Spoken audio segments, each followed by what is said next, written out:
పాకిస్తాన్లో పుట్టి బ్రిటన్లో పెరిగి బ్రిటన్కి సంబంధించినటువంటి మూలాలు ఉన్నటువంటి పాకిస్తానీ అయినటువంటి వాడు షకీల్ అఫ్సర్. వీడు ఐఎస్ఐఎస్ని బహిరంగంగా సమర్థించేవాడు. Islamic State of Iran and Syria ఉంది కదా, దాన్ని సమర్థించేవాడు. అలాంటి హింసాకాండని ప్రోత్సహించేవాడు. వీడు ఇప్పుడు ఉద్యమకారుడిగా బ్రిటన్లోని బర్మింగ్హామ్లో పబ్లిక్ ఎదురుగా ఇప్పుడు 5 రాష్ట్రాల ఎన్నికల్లో మోడీ గెలవడం, బెంగాల్లో గెలవడం తట్టుకోలేక ఇదిగో వీడు తయారు చేసినటువంటి వీడియో చూడండి.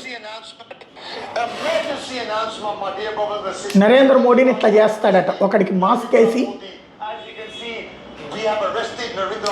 ఐఎస్ఐఎస్ తరహాలో శిక్షిస్తారట వీడు. ఇట్లా మోడీని ఇట్లా శిక్షిస్తారట వీడు.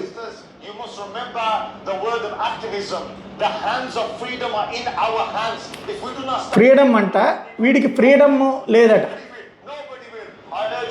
ఈ లంబడి కొడుకులకి ఫ్రీడమ్ లేకపోతే ఎట్లా జరుగుతుంది, లేకపోతే అక్కడే కాల్చి చంపాలి కదా. ఇట్లాంటి ఎదవని భారతదేశంలో ఎవరినన్నా ఇట్లా చంపేస్తున్నారా, ఇట్లా చేస్తున్నారా? ఆ లెక్కనైతే ఓవైసీ తిరుగుతాడా, లేకపోతే అజాం ఖాన్ తిరుగుతాడా, ఎవడు తిరుగుతాడు?